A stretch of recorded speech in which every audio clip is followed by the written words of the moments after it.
여러분 중에 정말 솔직하게요. 여러분 중에 나 하나님 괜히 믿은 것 같다. 에이씨 하나님 뭐하러 믿어갖고 하나님 괜히 믿었다고 이런 생각 들었던 적이 여태까지 한 번이라도 있었던 분 혹시 계실까요?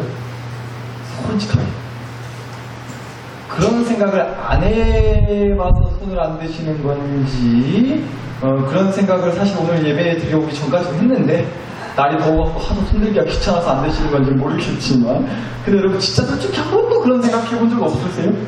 에이씨 나 하나님 괜히 믿은 것 같다고 이럴 줄 알았으면 안 믿었을 것을 어쩌다 교회의 발을 잘못 들여가지고 은혜 까딱 잘못 받아가지고 이때까지 내가 하나님 소리 하면서 산다고 아이고 내 팔자가 어쩌다 이렇게 됐는지 모르겠다. 혹시 이런 생각 한 번도 안 해보셨어요? 또 저만 나쁜 놈이네요. 죄송합니다. 저는 꽤 그런 생각 많이 했거든요 솔직히. 근데 혹시라도 여러분 중에도 저처럼 진짜로 하나님을 괜히 믿었다 라는 생각을 해본 적이 있으신 분은 아마 이런 이유 때문이지 않으셨을까 싶어요. 삶이 너무 힘들고 버거우다 보니까 사는 게 너무 지치고 뭐 하나 내 뜻대로 일이 잘 안 풀린다 싶을 때 우리가 그럴 때 하나님 괜히 믿은 것 같다고 이럴 줄 알았으면 내가 하나님 뭐더러 여태까지 믿었는지 모르겠다고 하는 그런 불평과 원망의 마음이 찾아오게 되는 것 같아요. 그런데 여러분 사실 우리가 하나님을 믿는다는 건요 정말 솔직히 말하면 하나님께 기대한다는 뜻인 것 같아요. 내가 하나님을 믿으면 하나님이 나한테 이렇게 해주실 거라고 내가 하나님을 누구보다 열심히 뜨겁게 믿으면 하나님이 우리 집에 우리 교회에 이런 놀라운 변화와 부흥을 주실 거라고 어떤 문제든 해결해 주시고 복을 주실 거라고 그것도 한 번은 아쉬우니까 복에 복을 더해 주실 거라고 그런 기대와 소망을 품고 사는 게 사실 하나님을 믿는다라는 말에 우리 솔직한 마음이지 않냐고. 그런데 바로 그래서 하나님을 믿는 것에 대한 후회와 실망의 마음이 들 때가 있다고. 기대했는데 현실은 기대했던 것과 너무 다른 거예요. 아니 어떻게 하나님 믿고 나서 더 힘들어지는 것 같아요. 더 어려워지는 것 같다고. 그나마 잘 되던 일도 하나님 믿고 나서 다음부터 오히려 조금씩 삐끗거리기 시작하더니 완전히 아작나고 틀어져 버리는 거죠. 그러면 진짜 된통 하나님한테 틀어지게 된다고. 아이고 내가 참 종교를 잘못 골랐나 보다고. 그때 그 무당 여자 말을 들었어야 된다고. 첫 끝발이 개끝발이라더니 처음 하나님 믿을 때만 하더라도 뭐가 일이 잘 풀리게 해주시는 것 같다면 그거 얼마 안 가더라고. 내가 된통 사기당했다고. 그런 마음이 들지 않으시나요? 여러분 우리가 이렇게 솔직히 말해서요 하나님에 대한 기대와 소망을 가지고 하나님을 믿게 되는데 때로는 내 기대와 소망에 어긋나게 돌아가는 이런 현실의 문제, 삶의 시련에 부딪히게 되잖아요. 그러면 우리는 하나님을 향한 깊은 실망과 심지어는 하나님을 믿는 것에 대한 후회의 마음까지 찾아올 때가 있다. 근데 여러분 오늘 저는요 우리에게 주신 말씀을 통해서 이걸 좀 봤으면 싶어요. 그 전에 먼저요 이스라엘 백성들이요 하나님의 은혜로 노예살이하던 애굽 땅에서 드디어 이제 빠져나와가지고 하나님이 내비찍고 가라고 하신 가나안 땅을 향해서 가던 그 광야길에서 그 광야에서 정말 직살나게 고생 많이 했잖아요. 뭐 먹는 문제, 마시는 문제, 자는 문제. 여러분 우리가 그 당시에 그 광야 땅 40년을 뺑뺑 돌던 이스라엘 백성들이 아니다 보니까 그 광야에서 사는 40년 광야에서 살아야 된다는 게 얼마나 힘들고 얼마나 참 막막한 일이었는지 사실 느낌이 잘 오지는 않잖아요. 그래서 제가 한번 생각해봤어요. 이런 느낌일까 싶어요. 그나마 한참 더운 7월 8월에 하루 왼종일 보일러 빵빵히 틀고 있으면 얼마나 더워. 또 마찬가지로 제일 추운 12월 1월 달에 하루 왼종일 에어컨 틀고 있으면 얼마나 춥겠냐. 아니 그렇잖아요. 오늘도 우리가 교회에 에어컨 빵빵하게 틀어놨습니다. 하루 동안 너무나도 더우셔서 여러분을 위해서 센스 있는 목사가 아주 빵빵하게 틀어놨다고요. 지난 주일에도 엄청 더웠잖아요. 그래서 에어컨 틀었단 말이죠. 드디어. 근데 여러분 한번 생각해보세요. 너무너무 더운 여름철에 교회에 왔는데 에어컨이 아니라 보일러가 빵빵하게 틀어져 있어가지고 교회가 말 그대로 사우나 같고 한증막 같으면 여러분 어떨 것 같으세요? 그러면요 예수님이 오셔서 설교해도 은혜 받기 쉽지 않습니다. 정말 그래요. 얼마나 더워서 뭐 설교가 귀에 들어오겠냐고. 감히 비교할 수 없겠지만 상상컨대 광야가 이스라엘 백성들이 걸었다고 하는 광야가 그런 느낌이었을 것 같다고요. 한낮에는 죽을 만큼 뜨겁고요 한밤중에는 죽을 만큼 추운 곳이 광야였어요. 그래서 농사를 지어서 먹을거리를 얻을 수 있는 그런 땅이 아니었다고요. 그래서 마시는 물을 쉽게 구할 수 있는 그런 땅이 아니었단 말이죠. 그게 광야였단 말이에요.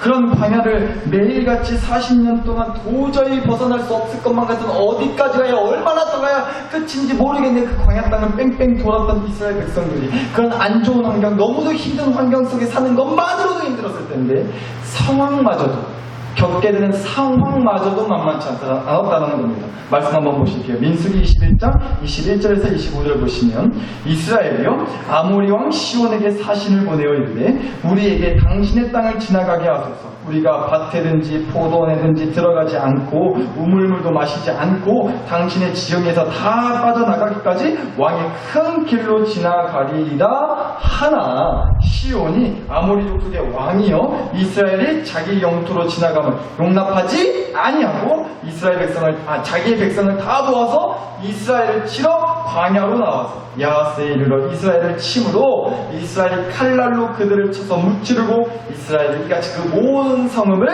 빼앗았다라고 나옵니다. 이게 무슨 상황이냐면요, 이스라엘 백성들이 가나안 땅을 향해서 가던 길 중간에 아모리라고 하는 아모르파티 이거 아니에요? 아모리라고 하는 족속이 있었는데 그 족속이 살던 땅을 지나가야만 했다는 거예요. 그래서 이제 좀 부탁을 한 거죠. 쉽게 말해서 사정을 했어요. 조금 지나가게 좀 해주라고, 길 좀 터주라고. 아무것도 안 건들고 우리가 민폐 끼치지 않고 조심조심해서 그렇게 얌전히 지나만 갈 테니까 좀 길 좀 지나갈 수 있게 좀 이렇게 해주라고 그렇게 좀 사정하고 부탁을 했는데 얄짤 없었던 거예요. 절대로 안 된다고, 못 지나간다고 그렇게 딱 잘라 거절했다는 거죠. 거기다가 거절한 것도 모자라가지고요 이스라엘 백성들이랑 전쟁을 하겠다고 군대까지 끌고 와서 전쟁이 벌어진 거예요. 근데 어떻게 됐다고요? 이스라엘 백성들이 졌어요? 이겼어요? 이겼단 말이죠. 오히려 이스라엘 백성들이 그 전쟁에서 승리했다고요. 자, 여러분 일단은요 여튼 싸웠는데 이겼다고 하니까 당연히 할렐루야 감사한 일이죠. 그래요. 근데 그렇지만 이스라엘 백성들이 원체 싸움을 잘해서 실력이 좋아서 이긴 게 아닐 거잖아요. 누구 덕분에? 하나님 덕분이죠. 하나님 은혜로 그 전쟁에서 이스라엘 백성들이 이길 수 있었던 거예요. 그대로. 물론 감사하게도, 너무나 감사하게도 이스라엘 백성들이 전쟁에서는 이겼지만 한번 생각해 보자고요. 전쟁이 끝나고 난 후에, 전쟁 후의 환경은 여전히 어디였어요? 광야였다는 거예요. 이 전쟁에서 승리하게 해주신 하나님께 물론 감사와 경배의 찬양을 올려드렸겠지만 그 찬양이 끝나고 나서 도로 정신 차리고 나서 보면 자기들이 두 발 딛고 서 있는 그 땅은 여전히 뭐였어요? 어디였어요? 광야였다는 거예요.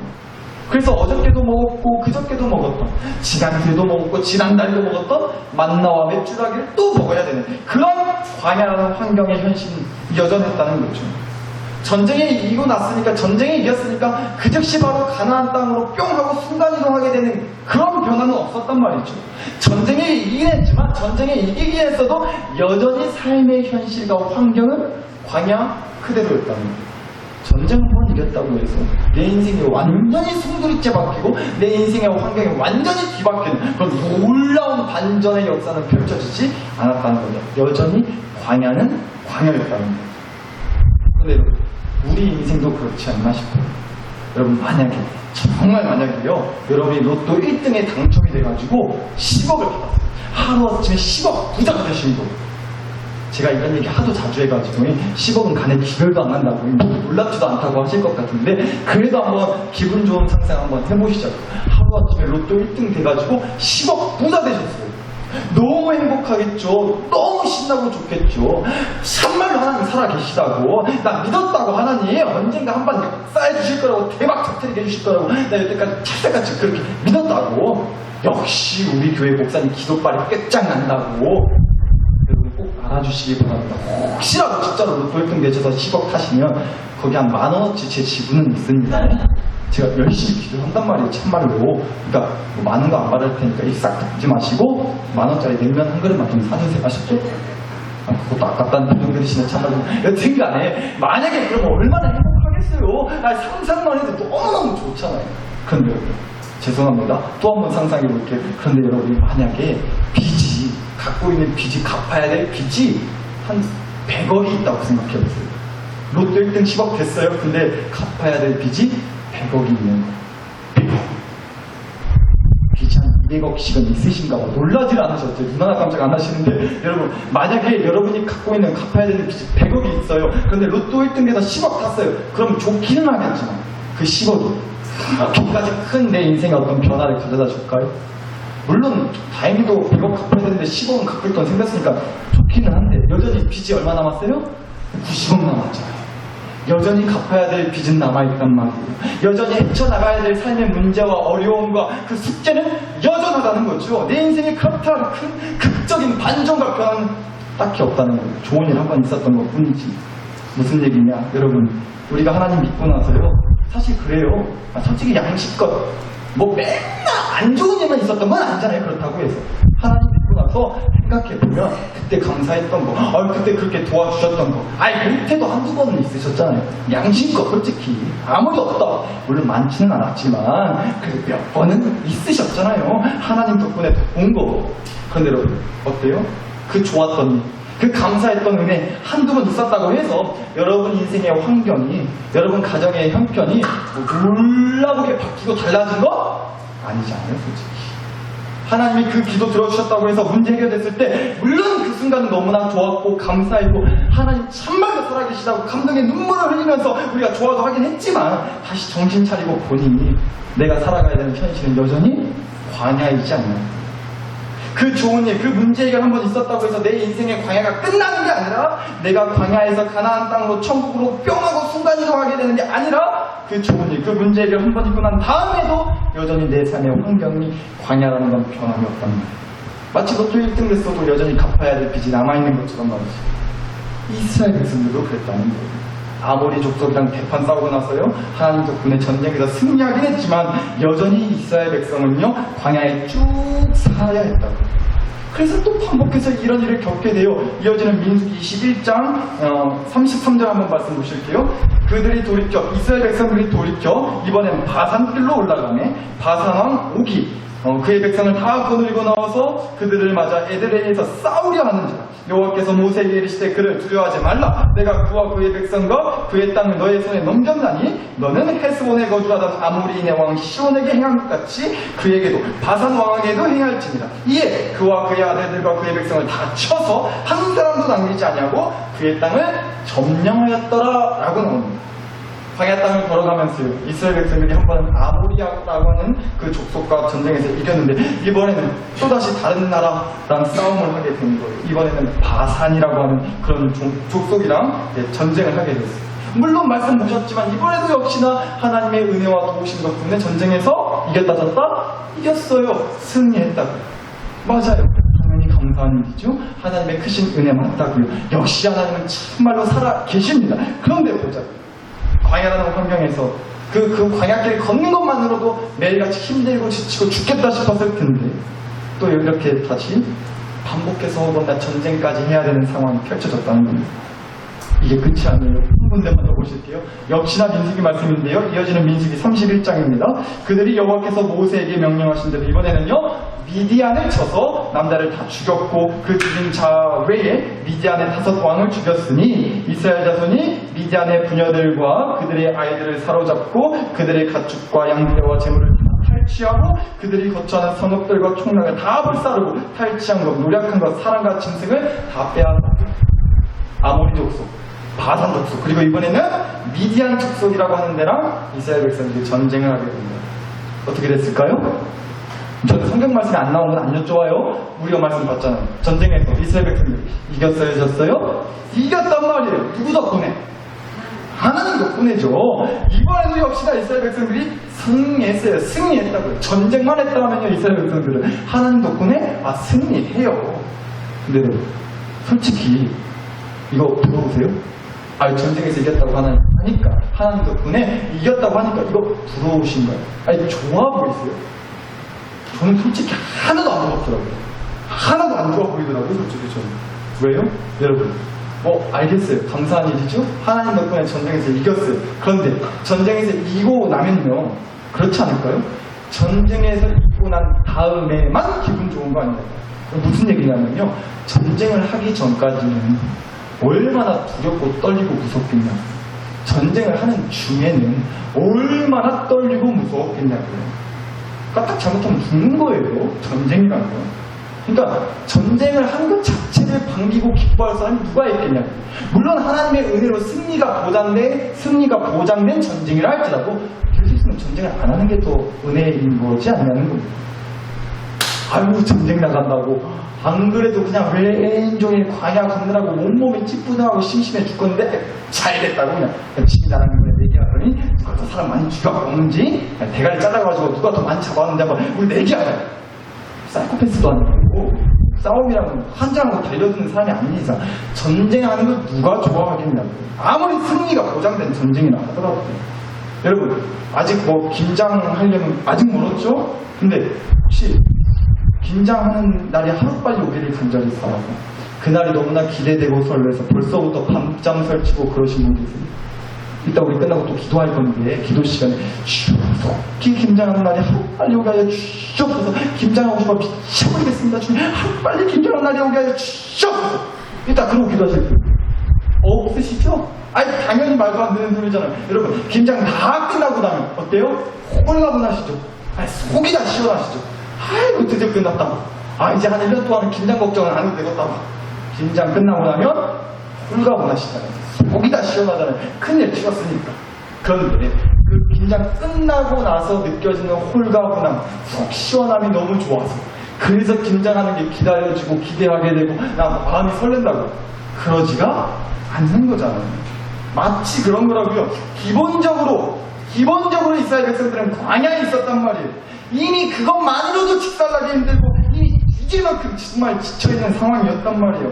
그런 현실을 살아가고 있었단 말이죠. 그런데 아무리 하나님 덕분에 승리가 보장된 그런 전쟁이라고 할지라도 그 힘든 광야 땅에서 전쟁까지 치러야 되는 상황이라면 그걸 누가 기뻐하고 반기겠냐고요. 따라서 여러분 가장 큰 문제의 가장 큰 핵심은 뭐냐면 바로 광야라는 거예요. 중간중간 하나님의 은혜 덕분에 승리가 보장되어 있고 좋은 일이 몇 개 껴있다 할지라도 그래서 감사는 하긴 한데 아무리 감사한 은혜가 중간중간에 껴있다 할지라도요 몸을 담그고 있는 현실이 광야라는 게 문제라는 거예요. 은혜 받았어도요 살아내는 현실, 살아내야 되는 현실은 여전히 광야라는 거예요. 그러면 중간중간에 받는 그 은혜의 유통기한도 짧아질 수밖에 없어요. 살아내야 되는 현실은 여전히 계속 광야다 보니까. 따라서 우리에게 정말로 필요한 은혜는 뭐겠어요? 지금 이 광야를 벗어나게 해주시는 거죠. 광야 땅에서 전쟁에서 승리하게 해준다 이런 거 말고 광야 땅에서 벗어나게 해주시는 게 우리한테 필요한 은혜지 않나요? 제발 좀 이 지긋지긋해 죽겠는 광야라는 현실에서 우리를 좀 벗어나서 하나님이 약속하신 가나안 땅, 그 축복의 땅으로 순간이동시켜 주시는 거. 여러분 군대에 입대한 군인한테 아무리 맛있는 거 사서 갖다 바쳐줘도 군인이 더 바라는 건 뭐겠어요? 하루빨리 제대해서 군대 밖으로 나와가지고 민간인 신분에서 자기가 먹고 싶은 거 원없이 사먹는 거 그걸 더 바라지 않겠냐고. 마치 그런 거라고요. 우리가 하나님을 믿는다고 할 때 기대하는 건요 광야에서 뭐 어떻게 해가지고 하나님의 은혜로 전쟁에서 승리하겠다 물론 그런 것도 좋지만 더 간절히 기대하고 바라는 건 뭐예요? 더 이상 광야가 아니라 전쟁이 없는 가나안 땅에 가게 되는 거예요. 이제는 좀 먹을 걱정, 마실 걱정, 덥고 추운 걱정, 뭐 전쟁 걱정도 없는 걱정할 거리가 하나 없는 그 행복의 땅, 천국의 땅, 축복의 땅으로 우리를 이동시켜 주시는 거. 우리가 바라고 기대하는 은혜는 그런 거지 않나요? 그런데 하나님이 여전히 우리를 광야라는 땅에 내버려 두신다는 거예요. 가끔씩 먹을 것 때문에 스트레스도 받게 하시고 마시는 물이 떨어져서 먹고 살 길이 막막하게도 하신단 말이죠. 기업과 전쟁을 치르게 하신단 말이죠. 광야에 내버려 두신지. 도대체 왜 그러시냐는 거예요. 우리가 바라는 건 그게 아니에요. 그래서 하나님 괜히 믿은 것 같다고. 내가 뭐더라 하나님 믿는지 모르겠다고. 내가 기대했던 건 이런 게 아닌데 하나님을 믿어도 여전히 나는 광야라는 현실에서 벗어날 수 없다 싶을 때 우리는 감히 하나님을 믿는 것마저도 후회하게 되는 순간이 온다는 겁니다. 그런데 여러분 그래서 저도 괴로워요. 어떻게 시원한 답을 드려야 될까? 그래서 기도 끝에 보게 하신 말씀이 오늘 주신 히브리서 13장 5절이었습니다. 한번 이 말씀 다시 보실게요. 히브리서 13장 5절입니다. 오늘 사랑하지 말고 있는 바를 족한 줄로 알아. 그가 친히 말씀하시기를 내가 결코 너희를 버리지 아니하고 너희를 떠나지 아니하리라 하셨느니라. 아멘. 여러분 이 말씀 주시면 일단 이렇게 시작해요. 돈을 사랑하지 말고 있는 바를 갖고 있는 바를 족한 줄로 알아. 여러분 솔직히 이거 쉽게 아멘 소리 안 나오는 말씀입니다. 왜 그래요? 정말 족할 만큼, 만족할 만큼 있으면, 정말 우리한테 그렇게 많이 있다면, 만족할 만큼, 내가 정말 만족할 만큼 갖고 있다면, 물론 그래요. 돈을 사랑하지 않을 수 있을 것도 같아요. 이미 아실 게 없으니까. 뭐 돈을 사랑하지 않을 만큼 나한테 넘치게 충분히 많은 게 있다면 돈을 사랑하지 말라고 하는 말씀에 우리가 그래도 아멘 하겠다고. 그런데 현실은 어때요? 우리의 현실은 어떻죠? 광야라니까요. 없는 게 너무 많아요. 족할 만큼. 잘못하면 욕처럼 될 수 있는데 정말 근데 욕이 나올 만큼 만족한 줄로 알만한 게 우리한테 별로 없다고. 광야니까요. 그러니까 우리가 돈을 사랑하게 되는 거죠. 그래서 간절히 필요한 그걸 사랑하게 되는 거죠. 그런데 말씀에 떡하니 돈을 내가 원하는 그것을 사랑하지 말래요. 갖고 있는 거 그걸로 족하래요. 만족하래요. 무슨 이따구로 말씀하시냐고. 그런데 여러분 이 말씀은 이어서 이 얘기도 함께 한다는 걸 우리가 꼭 기억하자고요. 그가 친히 말씀하시기를 내가 결코 너희를 버리지 않냐고 너희를 떠나지 아니하리라 하셨다고.